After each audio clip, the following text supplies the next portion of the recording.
One of the weirdest things is there's an inner courtyard of lawns in the middle of the house, and we have to wheel lawnmowers through these corridors. So it's the quite strangest experience of wheeling a lawnmower through this amazing grandeur, desperately trying not to drop any clippings. Well, I've got a book called Desirable Plants. That's good. Just put things in there that I'd like to have. See, it's one of those plants, you've got to be a seasoned gardener to appreciate these, haven't you? You've got to have gone through a few years and get past all the gaudy stuff, all the shallow plants to get real quality. Elevate. Yeah, that's it, yeah. Hello, welcome to Talking Dirty episode 13 over at East Stratton Old Vicarage, accompanied by little yapping puppies, is Alan Edward Herbert Gray, our happy and handsome horticulturalist festooned in ferns. I'm fern fronds, actually. Knitted fern fronds. And here over in Cambridgeshire, we have Thordis Maria Sophia Friedrichsen. I see, I can even say it now without actually having to look on my paper, just have it written down. Although I do, just in case I get a mental block, but there we are. Well, there's a lot to remember. Joining us from West Norfolk is the culinary goddess, the woman behind Stratton's Hotel in Swaffham. It's Vanessa Scott. Hello. Yeah, I haven't got any names to add to mine. It's very boring. It's just Vanessa. So you just got Vanessa. Vanessa, Yeah. what would you choose if you could have two middle names? What would you choose? Oh gosh, that's putting me on the spot, isn't it? Something's kind of almost silly. I don't know, but not anything normal, I don't think. I mean, you could have something very grand like Artemis. Yeah. Yes, Yeah, Artemis. something like that. Your deli is called Coco's, isn't it? So I can see you as a Coco. The deli is called Coco's. A lot of people think it's the name of the cat, but it's not. The building that it was housed in originally belonged to the Coe family, COE. So it's just a play on words. Ah. And I thought it was Coco Chanel. I know. Well, the trouble is, Alan has got an E in, and you know jolly well Coco Chanel didn't have an E in. Exactly, yeah. Now, Vanessa, I know you've been incredibly busy because since lockdown restrictions eased, I believe your restaurant and all the staff at it, including you as head chef, have been rushed off your feet. We have been. It has been quite a phenomenon. I mean, obviously, we've had to make our restaurant smaller. We haven't been able to operate in the listed building because the ceilings are too low, so we haven't got the airflow. So everything is going on in our barn that we run the breakfast in, the cafe in, and the dinner in. And we've had to make each section last longer. So dinner starts at 5 o'clock in order to get through the people that we would have got through from 7 till 10. So it's very strange times. But I have to say, people have come out, it's been overwhelming. We've been 100% occupancy. And I think it's because they feel safe in Norfolk, don't they? We've got wide open spaces, you're not on top of each other. Everybody's been sort of obeying all the rules and restrictions. It has been difficult, but it's been good. And it has brought out the great sort of camaraderie and people's supportive side. So yeah, it's been good. And not hard work. You're somebody who's so inspired by seasonality. And although you've been busy, I'm sure you've been reveling in lots of local ingredients as well and lots of local produce. Yeah, and of course we're right at the tail end of the tomatoes, and I have brought some tomatoes to the table because I lost my greenhouse the end of last year because I'm ashamed to say I just wasn't doing enough in it, and I was just using it to overwinter the geraniums. So Les said to me, why on earth don't you get rid of that? And so tomatoes I've grown outside really for the first time in sort of as a mass crop. And I've been amazed at how many I've got. So sometimes a change is as good as a rest. Growing tomatoes outside, providing you've got a nice sheltered place, and if you can get the if you can get them sun's reflection from a warm wall or something like that, is relatively easily. The one thing against growing them outside, of course, is tomato blight, which is the same kind of fungus as potatoes get, which are related to tomatoes. And once you get that blight, I'm afraid that can be a devil, but you don't get that blight so much if you've got overhead covering. So if you grow your tomatoes against a wall, you're likely to get a rain shadow there, which won't affect your tomatoes too much with the blight, which is a good thing.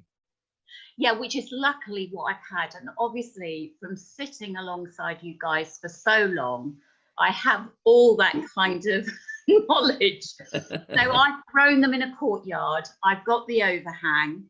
There's been heat that just gets absorbed on the south-facing wall that the tomatoes are on. So they've been in the perfect, scenario really. And we've had very little rainfall as well, haven't we? Yeah. So even if you've got sort of swirling, driving rain or rain coming from another direction, luckily, abiding by those kind of basic rules, I've got a fantastic tomato crop this year. So lots of things for tomatoes.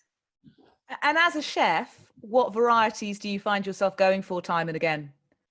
Well, I must admit, I've had all sorts of tomatoes given me. We actually buy from the greengrocer in the town, Starlings, local tomatoes from Anma's at Toftwood.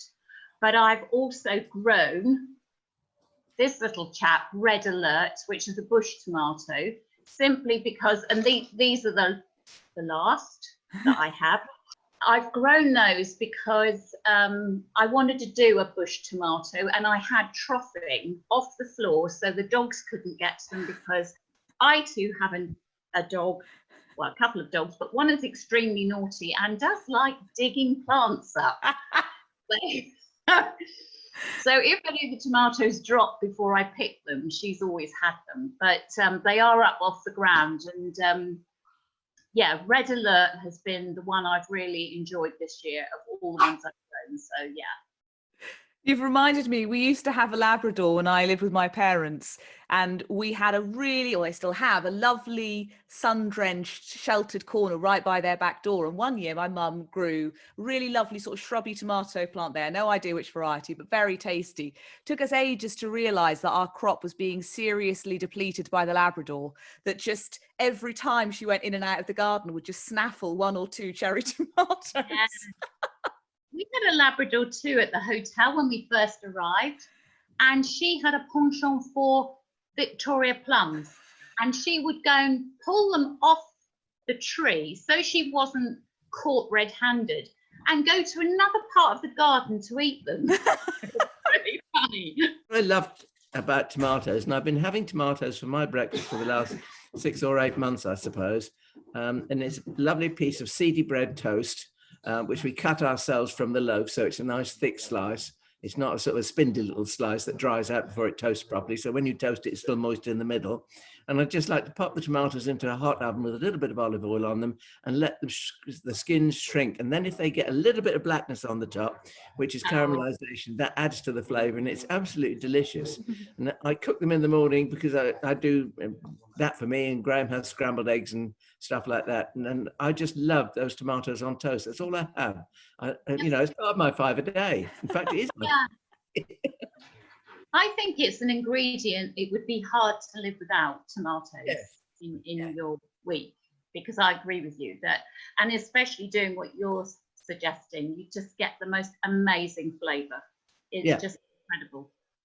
Yeah. Now, you're obviously, when it comes to your gardening, led a little bit by growing produce, but I know you're just as enthusiastic about trees and the flower beds and your container planting. So what has worked in your garden this year?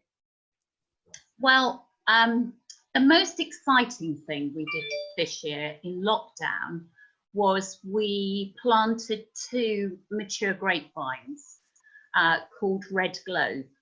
And a lot of people get nervous about grapevines growing out in the open, because I always remember my grandmother, who was a character very much like Granny Gray, who had the most amazing grapevine.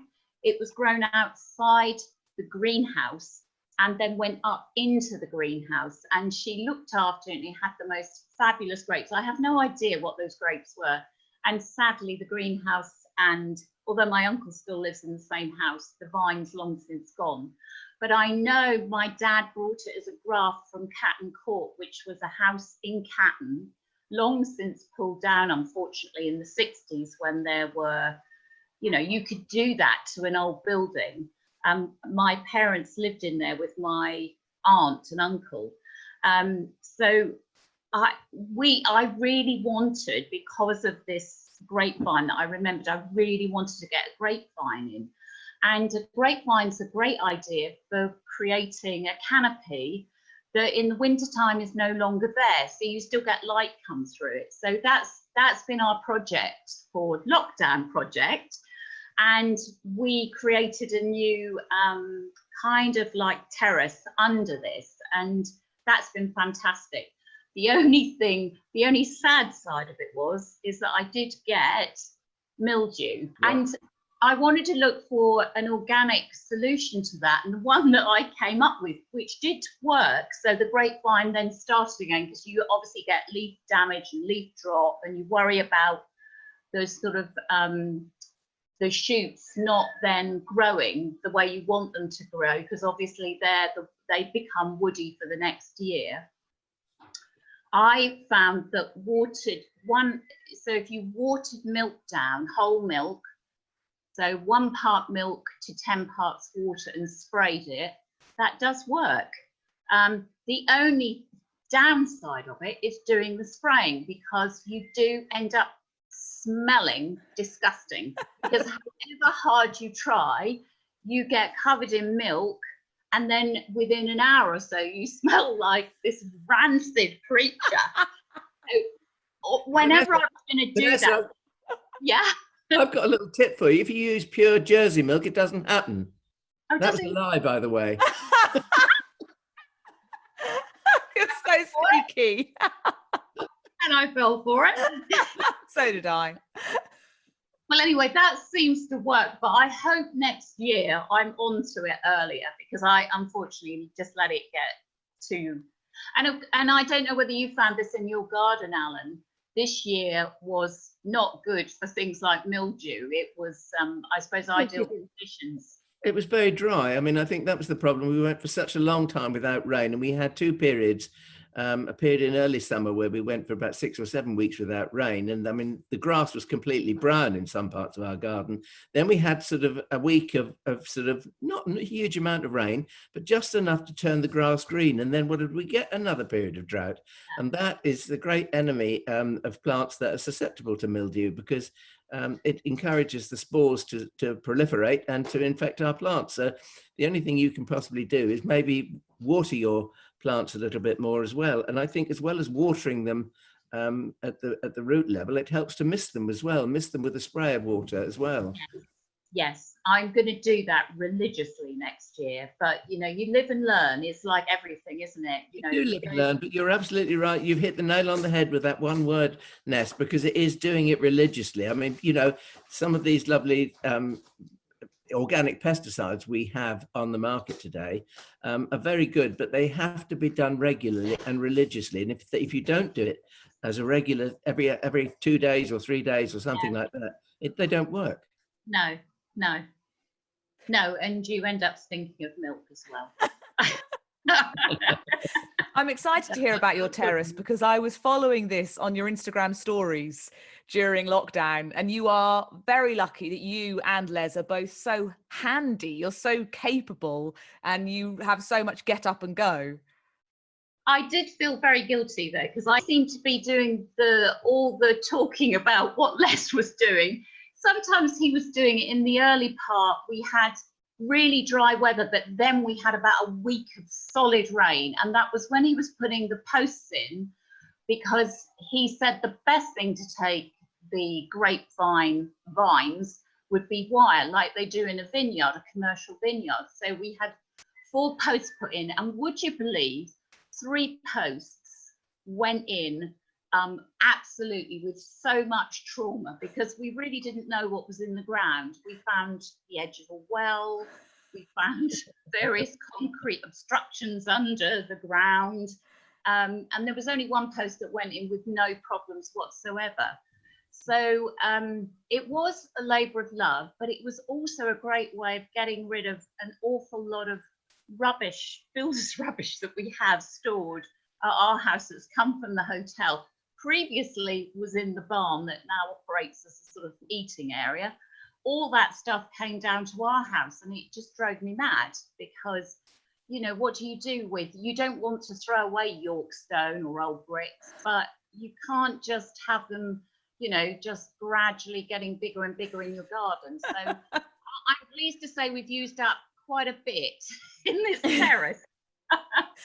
Was it nice? Because you're always so busy with the hotel. When we talked to Tamara Bridge, the designer, back on episode 5, obviously there'd been a lot of trauma around the Chelsea Flower Show being cancelled and all of her usual plans for May being derailed. But on the plus side, she got to turn her attentions to her own garden, spend some time with her husband. And did you feel a little bit like that once you got through the kind of grieving period over what was happening with the business, to be able to spend some time with Les and maybe rework some parts of the garden was really nice? I think, again, it was possibly, it was very scary because you know, suddenly your money, your income has been stopped. And at some point you need to resolve paying staff, because although, you know, we were given furlough, you don't know how long it was going to last at the time. So it was a big worry. But yes, I suddenly thought to myself, I need to get a grip actually and do something, because the worst outcome of this is if we arrive at the end of it and actually we haven't done anything other than just, you know, wring our hands and worry about it. So then we really did get on with a, you know, great gusto and thought, right, we're just going to do as much as we can.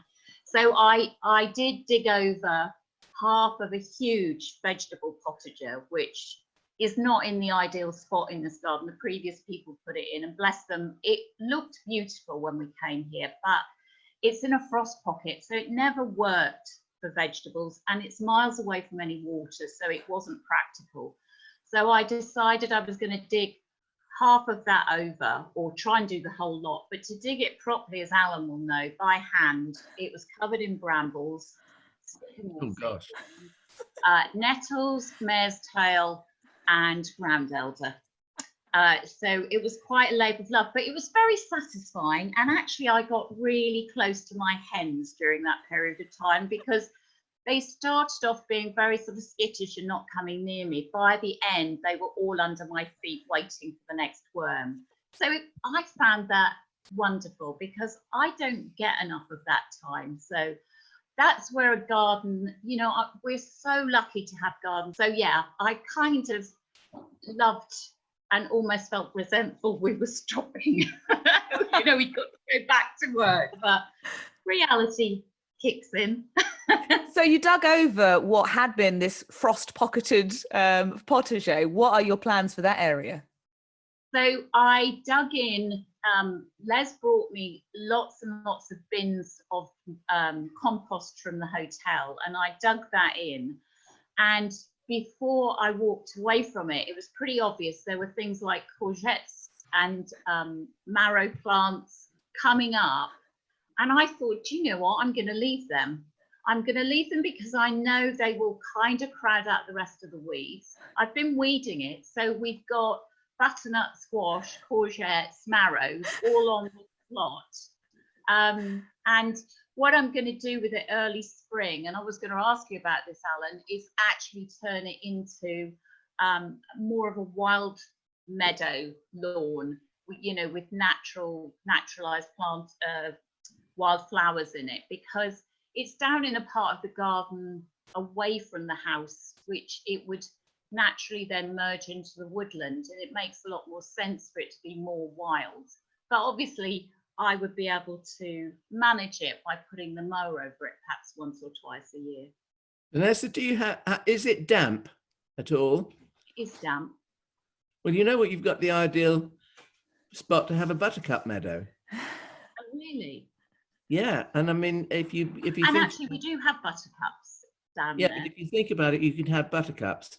But you could also, if I say cheat, I mean, you could actually improve your buttercups by having the double form of the buttercup. There is a double flowered form of our native buttercup, which you could use. There's also a white or creamy white form of the native buttercup you could use.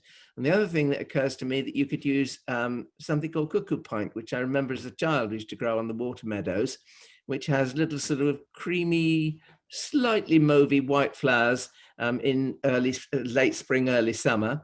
And of course, any number of dactyloryza, they would perform there beautifully. And if you buy those as plugs or young plants and you just put them in amongst the grass in the damp bits, I mean, the rest is history. But there is a book by Christo Lloyd called Meadows, quite simply Meadows. Oh, okay. Christo used to go away every year driving on the continent. He went to various places and, you know, throughout Hungary, Czechoslovakia and all those sort of places. And he describes the meadows that he saw and what is growing in them. And the other thing I'm thinking of is, of course, the snake's head fritillaries. Ooh. They would look wonderful in that meadow, both the white and the purple forms. Yeah. Once you start thinking about what you can incorporate in a meadow, it's amazing what you'll discover, because your mind will have a natural progression, and it will go on to thinking, well, this is a very tough plant in the garden. It will withstand the vagaries of growing in grass or the competition that it gets from grass. And you soon you work it out like that, and it's absolutely fabulous. Yes. Yes. Camasias, of course. Camasias. Yeah. Yeah. I need to take my time to think about how to do this rather than just rushing out. And, and I realized there were certain things like certain seeds that needed the cold weather in order to germinate. Yeah. So I haven't sown anything yet because I'm waiting to just pull all these marrow and courgette plants off it, late. Why don't you explore the possibility of inquiring to one of the big seed houses like Emmersgate or Pictorial Meadows, one of those sort of places, and you could actually get a seed mixture for a dampish meadow. That would include all sorts of plants that I haven't mentioned, which would look lovely in a meadow. And then of course you can add to that by yourself over the years, a group of bulbs of such as Camasias, or as we said, Fritillaria meleagris, and plants like that, of that ilk, you can add to those as well. And it just gets better year by year. And also you can add, you can add plants that you particularly like. Anything that's growing in fairly dampish soil in the garden and is big enough and robust enough would survive in a meadow. Oh, okay. That's a really good tip. Talking of tips, actually, to go back to this idea of stratification and the seeds that want that period of winter cold, I think anybody who goes through seed lists at this time of year, it's easy to order things or to think, oh, I'll order that next year, and not realize that some of them might have germination germination needs like that. So it's always worth reading the requirements. A lot of companies will have a specific bit. This is having learned over years when I bought things and not noticed, either sow as soon as they arrive, or needs a period of cold, and then you get to it and you think, oh, why am I trying to sow this in spring? So that's things you live and learn. I'll tell you one thing: if you go to the seed catalogue of Derry Watkins, it's Derry Watkins Special Plants. She has a nursery down in Bath, and she has 2 seed catalogues, and there's the one seed catalogue that you sow in spring, and the others that seed catalogue which must be sown fresh. And that is the answer, because it's got to get into the ground as soon as possible. And sometimes those don't germinate until the following spring, because they need that period of stratification in the soil, where they get that dampness and they get that coldness over our winter. Although, of course, I was thinking while Vanessa was talking about grapevines, now is a great time to think about growing grapes in this country, because not only is the climate getting more and more amenable to growing grapes, it's also a great thing to have in your garden. And I think using them as a shade over your terrace is an absolutely lovely idea. It's a very continental idea, and one that we probably wouldn't even consider over this side of the channel, if you like. But I think today, at least in the southern half of England, we can indeed consider that. Yeah, I must admit, a friend of mine was house searching, and we visited an amazing house owned by a plantsman in Swaffham. The doors from the cottage, from the main sort of living area, came straight out on, it's south facing, came straight out onto a terrace. It was elevated. And there was a climber over it. And I thought, it looks like grape. And I said to the gentleman, what actually is this? And he said, oh, it is a grape. And he said, in the summertime, it completely covers this area and gives us shade, and it produces a lot of fruit. And it made me feel so happy to see how they'd set that up for a perfect living space. And I think there's so many ideas that you can gather from other people that just, you know, lift the spirit and give you, you know, you come back to your own garden with all those ideas buzzing around in your head. You think, yeah, I could do that, which is why garden visiting, I think, is so important. You know, the things you see, the realization that you can grow things that perhaps you thought you couldn't grow. I was saying to Thordis, I had really hoped to come over to yours in August, but unfortunately, because we've been so busy, and I have literally been, it's back to the old days where I've been sort of working 7 days a week. Oh dear. And which is not, hasn't been great. It's been, you know, tiring at times, but I'm pleased we're busy. But I miss that, you know, that interaction with seeing other people's gardens, visiting them, and just seeing, you know, the progression, whether you visit in the spring or the summer or the autumn, you just pick up those inspirational ideas, you know, especially I think if you're very visual, Alan, you know, you're an artist, and those things stay in your head. Just talking of people visiting your garden, Alan, because I know, it's been incredibly busy since lockdown has allowed people to go and visit gardens. Again, going back to the idea of people feeling safe there in an open air environment. And I know that people are always very keen to ask you questions and to give you feedback. What are the plants that people have commented on most? Oh, well, I mean, numerous things. I did one little thing I did this year, I put the pots out so that everybody could see them, and that was a trial of some new Agapanthus. Well, new to me anyway. And we got them from one of the foremost specialists in Agapanthus, and I put them out. I think you've seen them, Thordis. Yeah. And there was one variety that stood out above all others because it produces increasingly more crops of buds, if you like. It doesn't have a single flowering period. It's called Poppin Purple. Poppin, as in Poppin, and it has dark plummy coloured, so purpley bluey flowers, which are very attractive. And it flowered first time in July and August. And I went and looked at it the other day, and on my 2 plants, and they're only in 8-inch pots. One has 4 new flower buds, the other 5. So it does indeed have this possibility to keep on producing lots of flowers. Now, this is an evergreen variety, and most people will know, if they grow Agapanthus, that evergreen varieties are less hardy than deciduous varieties. So the varieties that keep their leaves all the winter, you need to give them a little bit of shelter.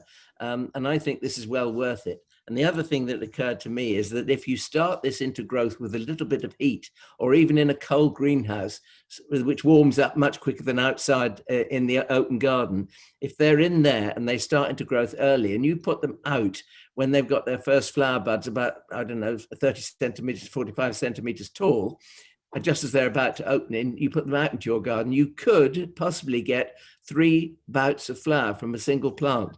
And that would be so much nicer, because if you've only got a small garden and you want to grow Agapanthus, they have a relatively, well, I say short flowering season. We'll say a month to be generous, give them a month's season of interest. But if you've got a small garden and you buy Poppin Purple, and I'm sure there will be other varieties that have this trait, because once the plant breeders have got to grips with breeding their plants, they'll try and incorporate this feature into other varieties. If you've only got a small garden, that's the kind of plant you want. Now, Vanessa, have you brought some FLOMO to the party, a plant that you've got a bit of fear of missing out about? This took me a lot to think about, you know. I think I have an awful lot of what I fancy at any time, because you're restricted by what you can grow, aren't you? For sure. But the one thing I really, really, really love which I have tried unsuccessfully to grow here because of climate conditions. I have tried growing it inside. Thank you. My husband's just brought me coffee. Oh, It's Bougainvillea. Which what? is Bougainvillea. Oh, Which goodness me. probably not too exotic a plant for you to kind of think that I want to grow. But I love Bougainvillea, and I don't know whether it's because it just evokes, you know, being on a Greek quay, or, you know, in parts of the Mediterranean you love because it's very prevalent in that Mediterranean bowl. Although again, it's another plant that was brought back by the explorers and the plant, you know, the botanists from the 18th century.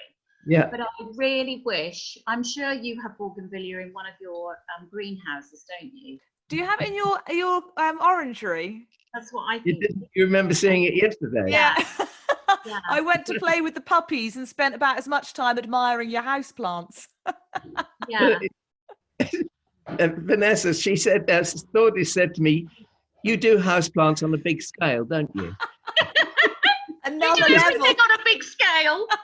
Sitting in the middle of the table is the most enormous Bougainvillea. It's probably about, I don't know, 4 feet tall, I guess, and maybe 3 or 4 feet across. And I said, yeah, it's very nice, but it's rather difficult when you're trying to eat your breakfast at the table. It gets in the way. Oh, you mean you have it in the house? Yes. Wow. Oh, Yeah. wow. If you've You got- see, you are an artist. You are a gardener artist, Alan. well, For sure. I don't like small things, you know. I'm No. not into minutiae of life, like No. those little tiny plants called living stones or lythrops and things like No. that. So I mean, I do No. like a plant with a bit of character, and I love dogs that are naughty, for instance, because that shows characterfulness, I think. Yeah. I have to say that because you can probably hear mine playing in the background, and it Well- sounds like they're going to kill each other, but I'm sure they're not. I've just got a cat that's just joined me. I don't know whether you can see it. Oh. Sitting right next to the screen, Oh, Oh, yes. listening to everyone. I just walked across the keyboard. Yeah.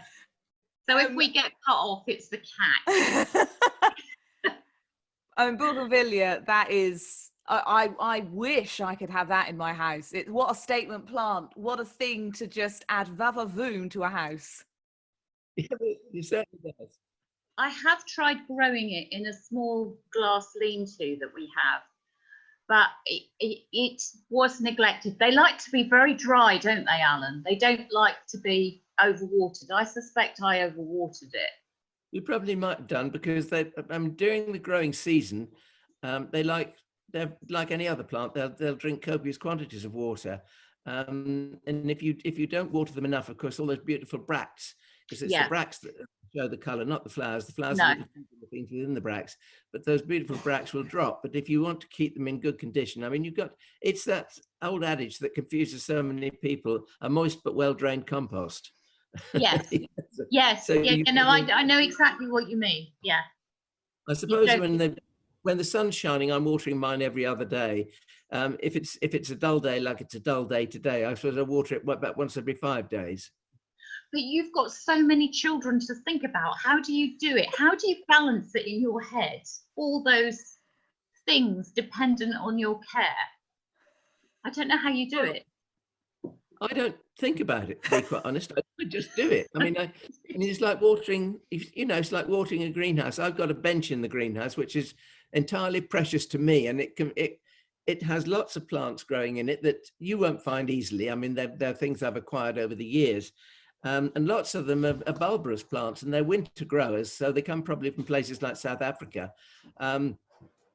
And being winter growers, that's when they want the water, and they don't want water in the summer. So in the summer, they like to go to sleep and they like to be well ripened. And my one way of dealing with that is to turn the pots on their side. Yeah. So you can't water them, and you face the bulbs towards the sun so they get a jolly good baking. And this is what keeps them healthy and makes them flower. But it's just understanding the plant's needs, really. And if you've got, I mean, I've got a crinum that likes to be dry in the winter, but in the summer it grows naturally in very boggy soil. So it lives in a deep saucer of water in its pot. So it's almost as if it's got, that those boggy conditions. Yeah. Just understanding that's all it is. I think you get to know. I mean, I love houseplants. They're everywhere around me, as you can see. And you kind of get to know. Some of them are easier. I mean, obviously, the devil's ivy, even I would be hard pressed to kill it. But then I've got over here, I fell for, and you'll see why, this caladium. I mean, look at these leaves. But I haven't figured out yet how to make it happy. Well, I tell you how to make it happy. You need to give it more heat. Yeah. Caladiums actually do. I mean, there's some tremendously coloured leaves, big pink and green leaves and red and green leaves, as well as your lovely smart white and green leaf form. But they do like an awful lot of heat. Yeah. And that's the thing that they appeals to them. I remember growing tuberoses, which we used to get bulbs of, and I found them very difficult. They all seem to get red spider mite because they just attract red spider. I don't know why they do, but if you've got red spider anywhere, it'll go on your tuberoses. But the scent is the wonderful thing. And when I did eventually get them to flower, I found the scent completely overpowering and horrid. It really was like cheap sort of, a cheap handbag smell. It's horrible. Yeah. So I gave up with them. I mean, they didn't grow well for me, so I just gave up with them. I suppose some things you just have to realise that they don't work for you, or they don't like your house. I mean, I often with plants, it's just about finding the spot in your house where they're happy, where they get the right amount of light or the right amount of heat or whatever it might be. And I suppose sometimes you might just not have that situation, a bit like in your garden. Yeah. Well, it is, you see, because I mean, if you think back to all the plants that Granny Gray grew in her house, they were all plants that tolerated a room without central heating, which they loved. I mean, they'd go into semi-dormancy, and I mean, her cyclamen, she could have a florist cyclamen, and which she kept going from year to year. And I'm doing the same thing today, but I've yet to reach her cyclamen. The size of the corms were about 6 inches across, and they produced over 100 flowers each late winter. I mean, they started to flower just after Christmas. Nowadays, if you go to the shops today, you'll find cyclamen for sale as houseplants in August. Well, to me, that's the wrong season, because they are a winter growing thing. And I love them, but I don't like them out of season. But Granny Gray managed to grow these superb plants, and I think it was because she had the right growing conditions. Not too hot. Most of our houses today are too hot and too dry, and houseplants don't like either of those things, unless they are caladiums, of course. Yes. My house is clearly not warm enough for my caladium at the moment. So your FLOMO is Bougainvillea. Mine is slightly less tropical, slightly more down to earth, but I've got a lovely hebe from you, actually, Alan, which is great in my garden, but I think I need more hebes in my life. And I saw one in a magazine recently, which was called Pascal. And the caption said that in winter, it has vibrant burgundy leaves, and then in summer, pale blue flowers. Now, I don't know whether the flowers are so inconspicuous that in summer it doesn't hold its own in the garden, but the photo of it in its winter vibrant burgundy was really quite the eye catcher. So based on that picture, I haven't done enough research about it, but that made me go, oh, yes, I want one of those. Yeah, I think it is important. One thing it is important to say to everybody is that pictures are designed to sell, and there's been an awful lot of talk about photoshopping and adjustments, shall we say, to photographs, especially of younger people.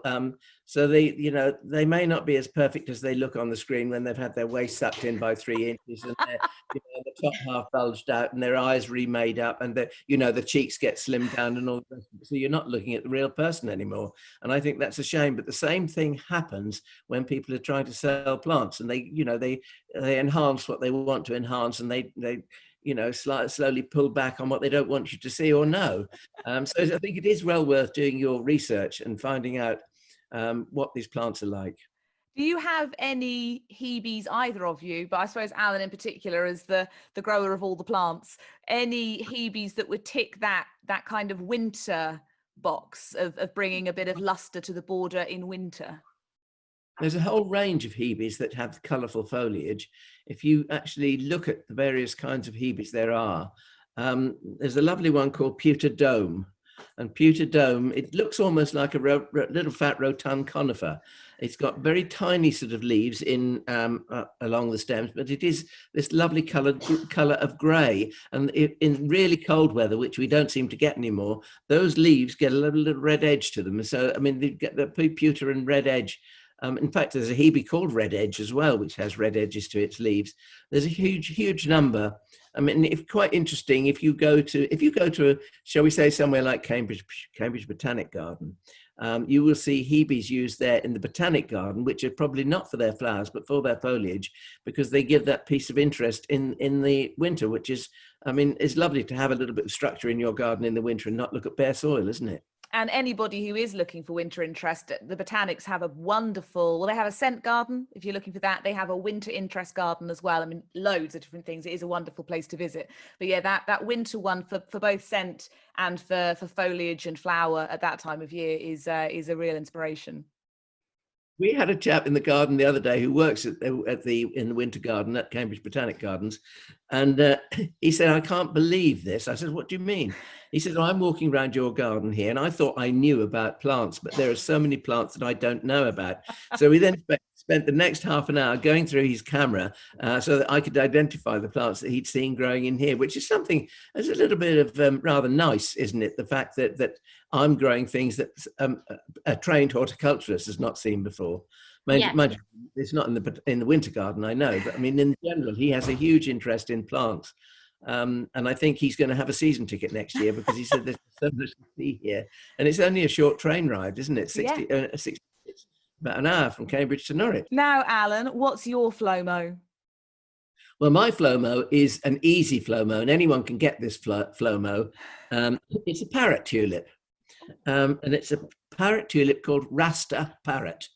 It's the kind of one of those very flamboyant, well, parrot tulips, first of all, they're very flamboyant. They're very large flowers, and they have kind of curled and crinkled edges to the petals with splits in them as well. And they are often in more than one shade. So you'll get orange with purple blends. It sounds peculiar, but it's absolutely fabulous. And Rasta parrot, it's a new one in my catalogue, and it's got flowers that are green, orange, red, and yellow, and they're just, the colours are flamed all the way up the petals until you get to a red edge of the petal. And I just think they are fantastic. They're like sort of unique creations almost. So Rasta parrot is my FLOMO, and I'm just about to order some. Oh, wow. I can imagine you doing some good tulips in containers, Vanessa. Well, I was just going to ask Alan, do you take your tulips up every year or not? No, I don't. I mean, I buy my bulbs, my tulip bulbs whole, and I can imagine that would be a long job to take them all up. It would be. It would be. I mean, it's not labour. It's too labour intensive for me to attempt to do that.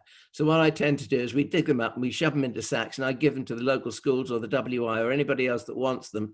If they think they can use them or get money for them or whatever, then please take them away, because that it suits me down to the ground. Because tulips, if you try and dig them up when they're still green, which is what I would do, they're very brittle. So you break the stems off the leaves, and you really need to allow that green stem to die down so the goodness goes back into the bulb for following years. And so, if you want to lift them, it's really only better to lift them after they finish flowering, by which time the tops are dead and they've gone anyway. So you don't need to. But some tulips, well, more often than not, tulips don't get the baking that they really want in our country.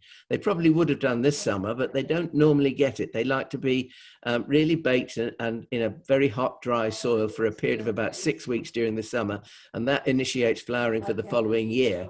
And if they don't get that, I mean, I don't want to generalize too much, because there'll always be some tulips growing in a shady corner of somebody's garden that flowers every year, and they're going to go, yeah, mine flower every year. Well, some plants do and some plants don't. But in general, tulips, they don't tend to be permanent planting. They tend to go downhill after a few years, especially hybrid tulips, which which are the kind of things that I'm talking about.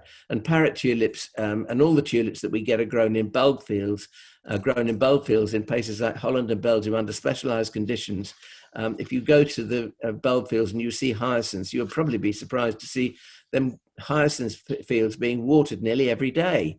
And you think, well, why do they do that? Well, there's a method to their madness, and they're trying to get as big a bulb as they possibly can to sell to us, which we then put in our gardens. And the first year, if you buy a hyacinth bulb, for instance, that's you can usually get them in three sizes. There's 1, 2, and 3. 1 being the largest size bulb, which will produce the largest size flowering spike. Now, in a hyacinth, I think this is a disadvantage because that spike will be too heavy to hold its head up, and it will flop over and, lay with its head in the soil in the garden. So I always buy the smaller size bulbs, which the bigger bulbs will very soon revert to in the garden anyway. And they will carry on for years. Hyacinths are quite good garden plants. I remember Christopher Lloyd writing about some hyacinths that his mother had in a bowl. And it was 33 years ago that she planted them in the garden, and they still appeared every year, but much finer spikes than they were when they were first grown in that bowl. Wow. Yeah. 33 years. Yeah, and I mean, if you buy something like Multiflora Hyacinths, you get a huge great bulbs with lots of little bulbils attached to like the mother bulb around it. And you might get as many as between 20 and 40 flower spikes from that one bulb, but they're much finer. They've got, I don't know, as anything between 7 and 20 bells per stem, but they're much more graceful and finer, and they look more garden worthy than the big fat jumbo hybrids. Now, before we have to wrap things up, let's fit in a couple of questions. One of them came from Sid, who emailed in to hello@getgardeningnow.co.uk, attached to photos, which were a couple of photos. We're always grateful for those to help us get to the bottom of the problem. His problem was with his water lilies, 2 separate plants which had clumped together and detached themselves from the bottom of the pond and were kind of a floating island. He was worried they might be about to declare independence and secede from the Union. But on a serious point, he wondered whether or not they would send themselves back down for the winter, or whether they were now going to be vulnerable if the pond froze. And they've been there for about 10 or more years, and he's never seen this happen before. So, Alan, what should Sid do? I mean, we have got exactly the same thing in one of our ponds, where there's huge, great rhizome, because water lilies make a long rhizome, and they root from anywhere along this rhizome, and they make this huge rhizome, and eventually it detaches itself from the soil, and it floats up to the top of the pond, and it lays on the surface of the pond like some great snake, some great scaly snake. And you really, what you've got to do is get that rhizome out of the pond and chop it up into pieces.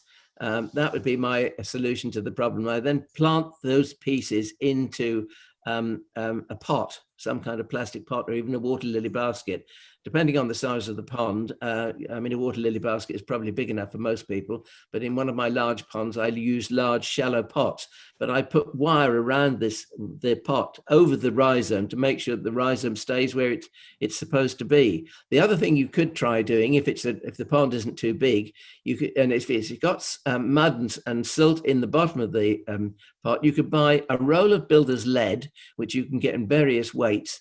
And what you do is you chop a piece of the lead off, that you can cut it very easily with secateurs. It's a very soft metal, and you wrap that around the rhizome until it's heavy enough to keep it submerged. That's just a little thing that I've done on several occasions. But quite often, if you've got a large rhizome that's risen to the top, I mean, you probably get between 7 and 15 plants from that one rhizome, because you can chop it up into sections. And if each section has got 2 or 3 buds, which you can see at this time of the year, and you just plant them. And I mean, if you want to keep them for next year, and you just plant them in a tub or a tub of water. I've got lots of those black tubs around the garden, which we use for storing water in, which are header tanks in people's roofs. They're made of a heavy-duty plastic today, but they make ideal receptacles for water in the garden. Sticking with rhizomes, our next question is from Richard, who's been watching your very popular iris video about how to divide irises, which we'll put a link to so people can go find that. He got some iris rhizomes from his brother, but had to then go into hospital, and they got left in a plastic bag for about 6 weeks. He's now gone back to them, and they're all mildewed. So can he still plant them, or are they no good now? Oh, never give up. I mean, always have to take the optimistic attitude. I think the first thing to do is to take them out of the plastic bag and let them dry. and that mildew will gradually disappear. If you can then take a good old stiff paintbrush, not one that you're going to use anymore, an old paintbrush, and brush as much of that mildew off as you possibly can. And if the tubers, the rhizomes, if the rhizomes are showing any sign of rot, I would cut the rotten pieces out and leave them to dry for about 4 or 5 days, so the cuts callus over, and then plant them. Plant the good bits, but get rid of the bad bits. Top tip? Tip of the week. Tip of the week. This week. Thank you, Vanessa, for coming and joining us for a spot of Talking Dirty. It's been lovely to see your face. It's so good to see both of you. Yeah. And your rather smart chandelier as well. Yeah, my smart chandelier, which has a couple of stuffed jackdaws in it. Alan wouldn't like. Oh, I think I'd probably rather have a canary, and I don't need a footballer. I do have a budgie, a stuffed budgie good. on top of some antlers. Right. Well, here's some insight. This isn't quite. This is a lot more kitsch. So prepare yourself. But my light up there. Oh, I've seen your light. I'll try and put a picture on. It's basically lots of those sort of very, very gaudy, pretty little birds like you'd have on a Christmas tree on like a bird cage. You need a jackdaw on that. Might scare off the little birds. Thank you, Vanessa, for joining us on the podcast. No, good to see you. See you soon, hopefully. Yeah. Okay. Happy gardening, all. Happy gardening. Bye-bye. Bye. Yay! Oh, hi, Alan. Where have I gone? Where have you gone? Sarah to the rescue. Hi, Sarah. Yes. There's one I just need to run and get. Okay. Run and get it? Do you want you do that? I like your jumper, Alan. Do you? What's it? Oh. Oh, just you wait, Ness. Oh, they're gorgeous. Oh. Oh. Oh, look at them.